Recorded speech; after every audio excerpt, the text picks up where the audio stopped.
তো গাইস চলে এলাম আর একটা বই নিয়ে, মিতেরা কখনো একাকী থাকে না। ঠিক আছে, এটা পাবলিশিং করেছে, এটা বইটার দাম 200 টাকা।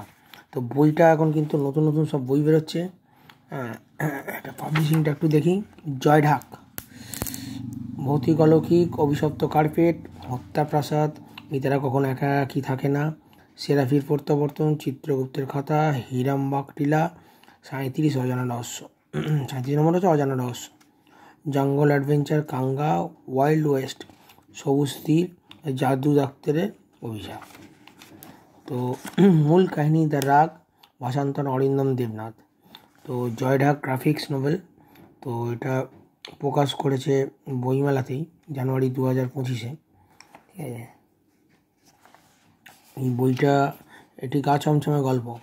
ঠিক আছে, কনরাড কার্টরাইট, ধনী খেলুড়ে লোক, তার শিকার বাড়ির দরজা খুলে কয়েক পা পিছিয়ে এসে প্রিয় বন্ধুর রেগিকে স্বাগত জানালেন। এটা কিন্তু বাইরের ধরনের গল্প, এটা কিন্তু সাউথ ইন্ডিয়ান গল্প। এটা ধীরে ধীরে এখানে আমাদের এখানে কালচার হচ্ছে। ব্ল্যাক অ্যান্ড হোয়াইটে যখন কমিক্স পাওয়া যায়, কিন্তু কমিক্সটা খারাপ না, তোমরা দেখো খালি। হত্যা প্রসাদ, বিভিন্ন গল্প আছে। ঠিক আছে, একটা গল্প নয়, গল্পগুলো খুব সুন্দর, হাতে পেলাম তো তোমাদেরকে একটা ছোট্ট করে ভিডিও করছি। মিতেরা কখনো একাকী থাকে না। ঠিক আছে, এখানে গল্পটা কী বলছে, সুন্দরী এবং অসৎ ললিতা নেভান খুব দরিদ্র দশা থেকে উঠে এসে হলিউডের বিখ্যাত নায়িকা হয়েছিলেন। মানুষকে অন্যায়ভাবে ব্যবহার করে উত্থানের পথে তিনি অনেক মানুষের বেদনা ও করুণ পরিণতির কারণ হয়েছেন।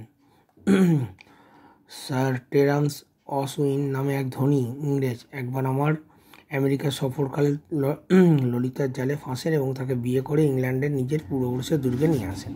মিতেরা কখনো একা থাকে না, গল্পটা কিন্তু খুব ভালো।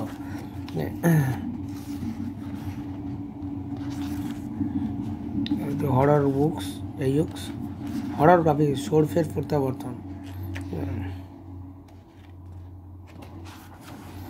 সব বিদেশি গল্প কিন্তু, হ্যাঁ, সাউথ ইন্ডিয়ান নয়, বিদেশি গল্প। চিত্রগুপ্তের কথা,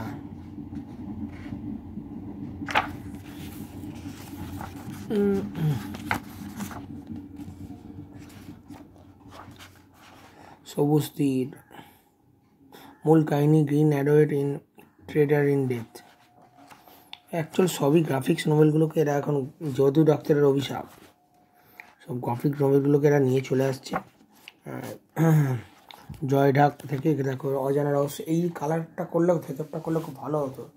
এটা বাইরে দেওয়াটা ঠিক না, ভেতরে যদি এই কালারটা রাখতো ভালো লাগতো। কিন্তু আমি তো প্রথম যখন বইটা দেখি আমার ভাবলাম যে এটা আবার কী বই, আমাকে বন্ধু পাঠিয়েছিল।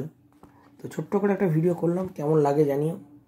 যদি নতুন কিছু জানতে চাও তো আমি নেক্সট ভিডিওতে দেখাবো।